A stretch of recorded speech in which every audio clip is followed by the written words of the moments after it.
keberkahan Allah Subhanahu wa taala. Ketua kita Pamanda Bapak Haji Muhammad Nain mungkin belum hadir ya. Insya Allah ada di perjalanan, kita tunggu mudah-mudahan kehadirannya.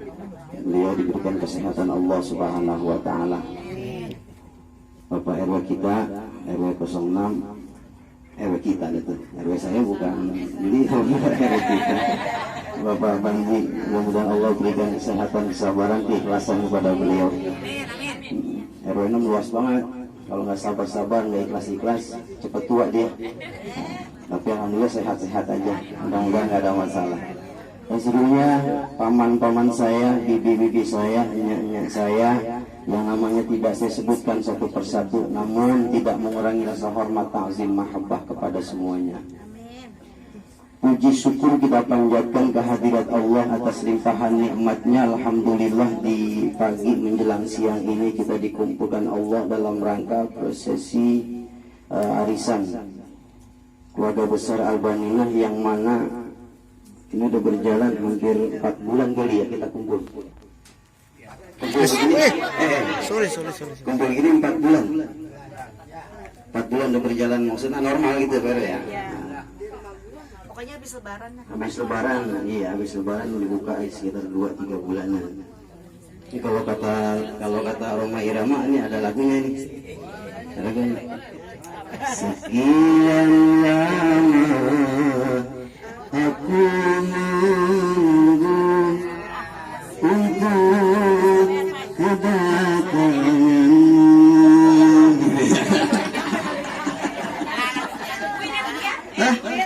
Iya, kangen banget, luar biasa. 2 tahun pandemi kita nggak kumpul. Besok Ustaz di puncak karaokean ini.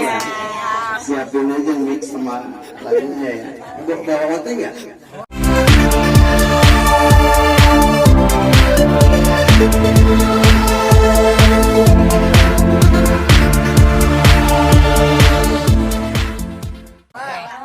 Bawa teh? Insya Allah. Ya mesti bawa teh. Penyanyinya banyak. Ada Pak Ustadz mah bawa. Ya mudah-mudahan terus kita bisa kumpul seperti ini, tidak ada masalah. Mudah-mudahan kita semua diberikan kesehatan Allah Subhanahu wa taala. Amin.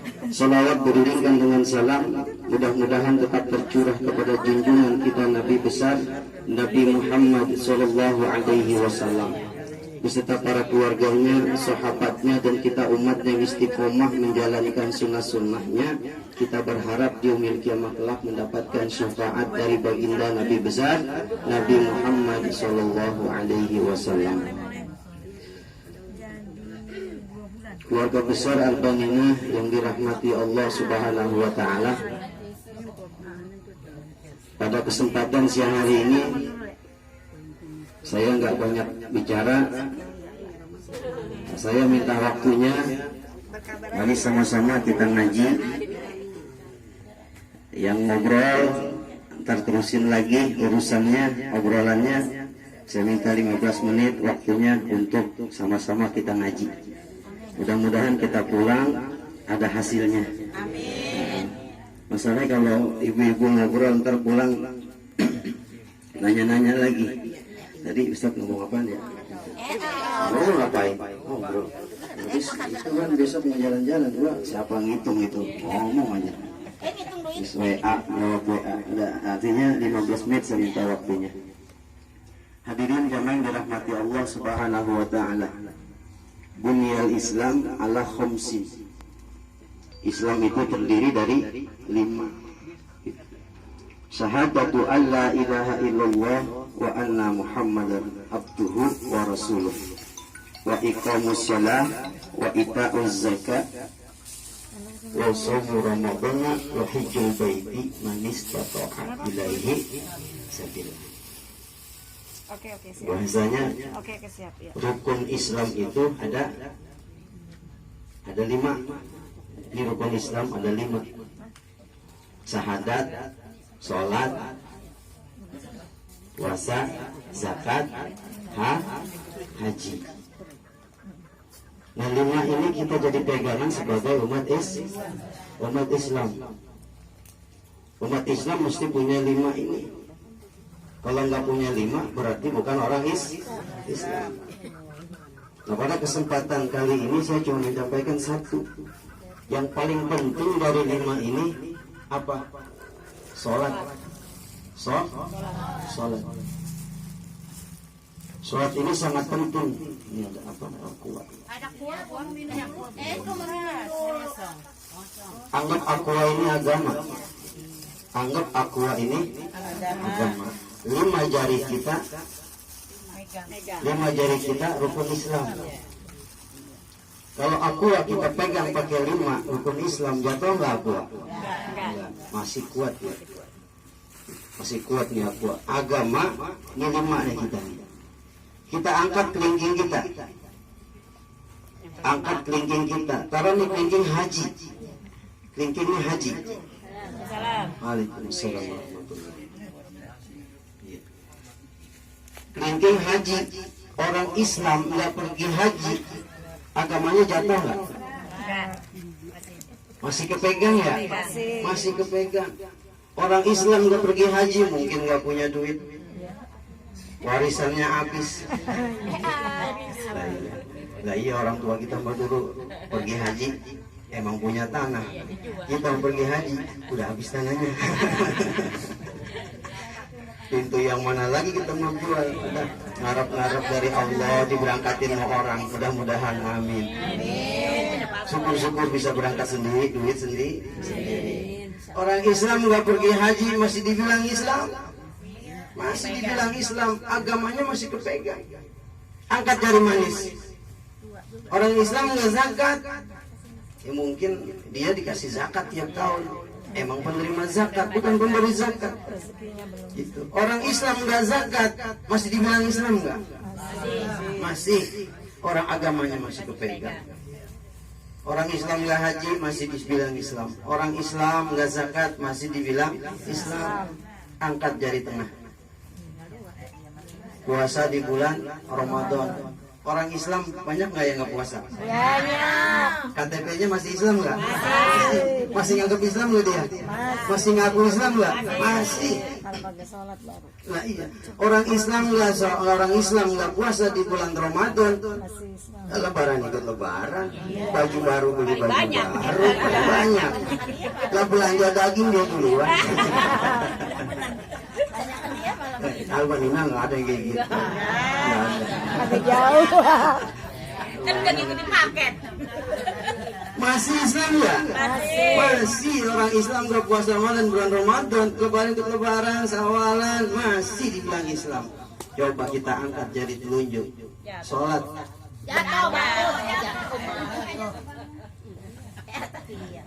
Sholat. Tunjuk sholat. Orang Islam gak sholat, jatuh gak agamanya? Jatuh. Ini bahaya. Ada nggak orang Islam gak sholat? Banyak.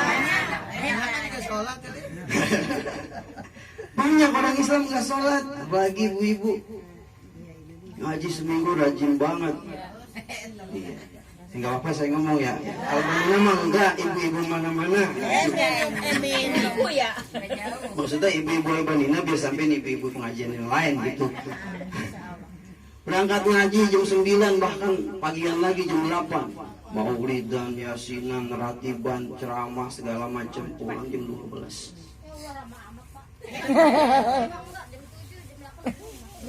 Ngaji apaan? Hah? Ngaji apaan? Udah bubar. Ini pengajian yang ada di Kebagusan kali ya. Yang saya perhati. Jam 11 setengah 12, ya pokoknya mau zuhur kelar dah. Kayak kita alisan gini nih. Iya, ngaji. Pulang. Sampai rumah, Assalamualaikum.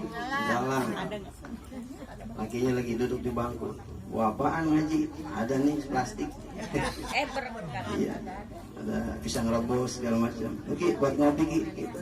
Jemuran jadi angkat. Kapan kan belum hujan. Lah kering, panas banget. Angkat pada tadi. Lah habis ngaji nyuruh laki. Udah makan Ki? Belum. Lah kan aku siapin mie sama telur tadi. Kalau masak. sudah masak sendiri. Ada itu perempuan begitu. Albani naon lah. Enggak salah ya. Ini kan bicara kenyataan, maksudnya kita mah jangan begitu. Dari kampung ini aja. Ulang. Habis nyuruh angkat jemuran, nyuruh masak. Pegang HP dah. Iya, kan tadi foto-foto di pengajian. Foto-foto status dulu. Pasang status ngaji tadi. Alhamdulillah ustazannya gini terus. Mejeng dulu mau orang habis ngaji. Pasang status, habis pasang status ngaca. Bersihin dah tuh dandanan segala macam. Udah gitu ngantuk. Bangun 2:30. Udah mau asar, udah zuhur. Padahal ada yang begitu. Albanina mah enggak. Malam Jumat yasinan. Ngaji malam Jumat jam 5 udah bedakan. Sampai sholat maghrib. Iya.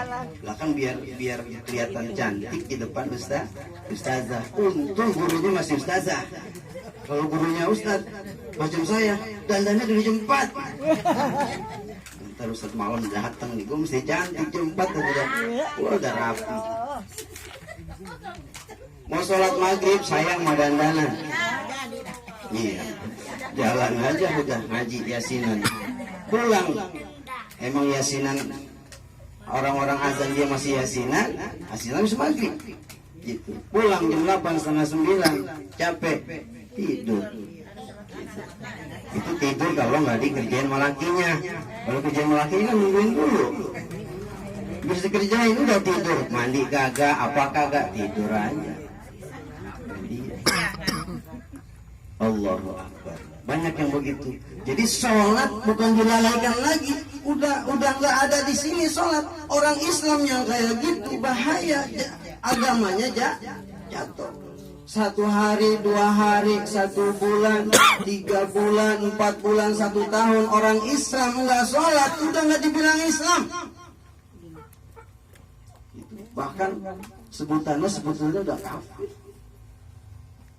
Orang Islam disuruh sholat, tujuannya isinya sholat itu baca Quran, ada syahadat minimal subuh syahadat, zuhur syahadat, asar syahadat, maghrib syahadat, isya 5 kali syahadat. Kalau enggak sholat sama kali kapan syahadatnya? Allah. As-sholatu imaduddin. Sholat itu tiang agama. Faman aqamaha faqad aqamad. Barang siapa diriin agamanya, diriin sholat, dia seperti diriin agamanya. Faman tarakaha faqad hadamadin. Barang siapa enggak sholat, enggak diriin sholat, dia jatuhin agamanya. Orang Islam enggak sholat, suami istri enggak sholat, rumah raya neraka. Iya, panas. Kalau istrinya masih sholat, suaminya mau tukang mancing, mau ngapain segala macam, istri ini karena sholat masih sabar. Biarin dah bang, lu mau nyawet tiap malam minggu, gue pikirin, lu mau kawin 2 kali, 3 kali, bobrok, gitu. Gue pikirin bang, itu sabar tuh, karena istrinya sholat. Kalau istrinya nggak sholat, laki punya laki kayak gitu, rumah saya datang. Saya tahu Ustaz ngadu, Mak RW ngadu, Mak RT ngadu, mamanya ngadu, Mas saudaranya ngadu, meledak.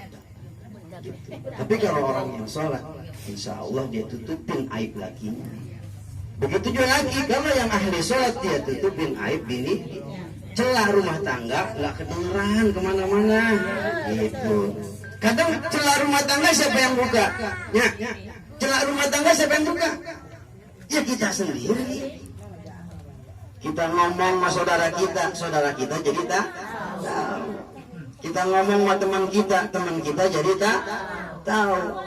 Ya lu. Aib keluarga kita sampaikan ke orang lain, walaupun teman dekat, walaupun tetangga, udah menjatuhkan rumah tangga kita. Makanya urusan yang nggak enak, urusan sama suami, urusan sama istri, tutup rapat-rapat. Bagaimana caranya? Jangankan saudara, tetangga, jangan sampai tahu. kita nggak punya duit, kita nggak makan hari itu, kita lagi susah hari itu, tutup. Suami kita kawin lagi, tutup. Udah diam aja, nggak usah cerita. Tutupin pintu.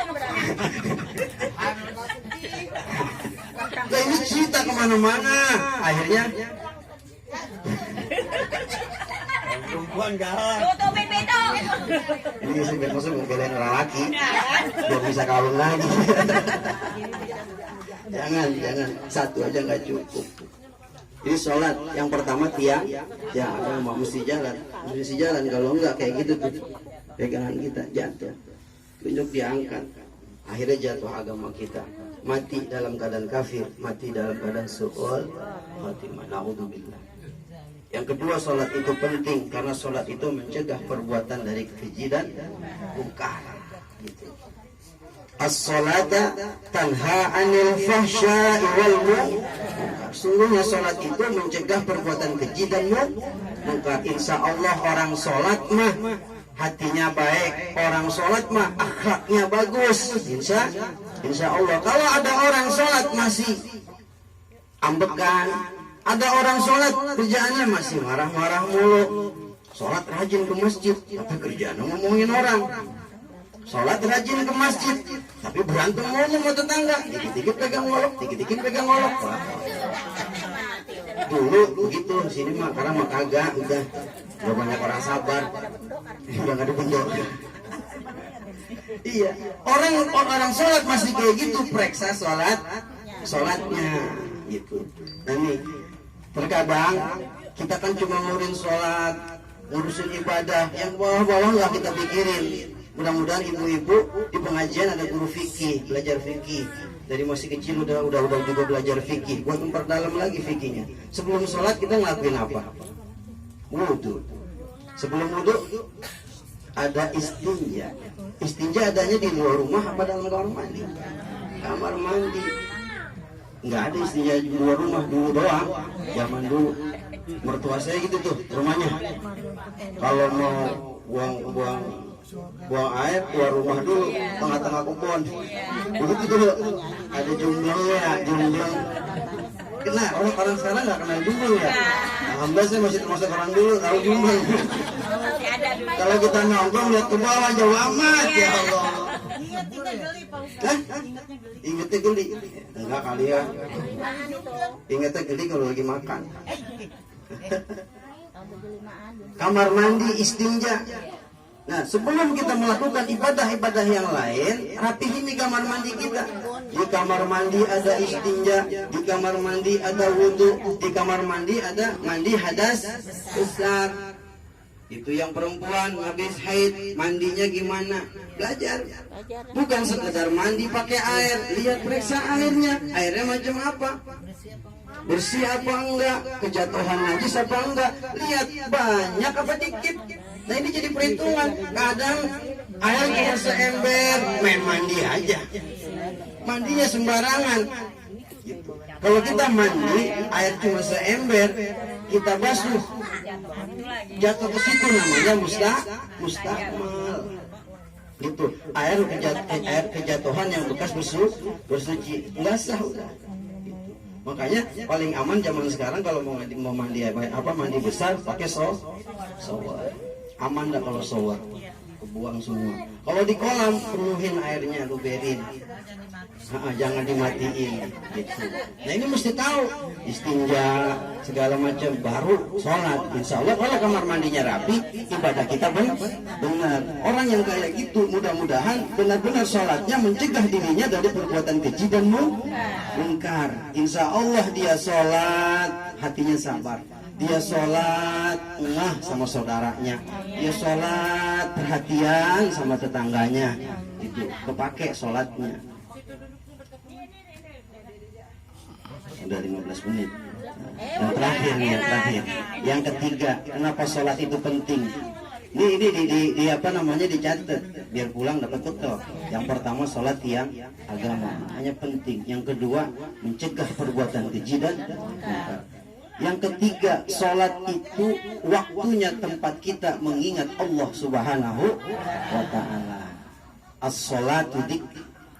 Sholat itu tempat mengingat. Wala dzikrullahi akbar, tempat mengingat yang paling besar adalah sholat. Kapan lagi?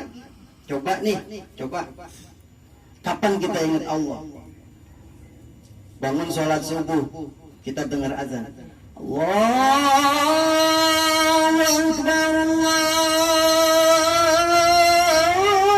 Akbar. Subuh nih. Yang azan cakep banget suaranya tuh. Jangan bikin saya terbang banyak. Iya. Masih bisa dapat perawan ya? Jangan doain kayak gitu, jangan.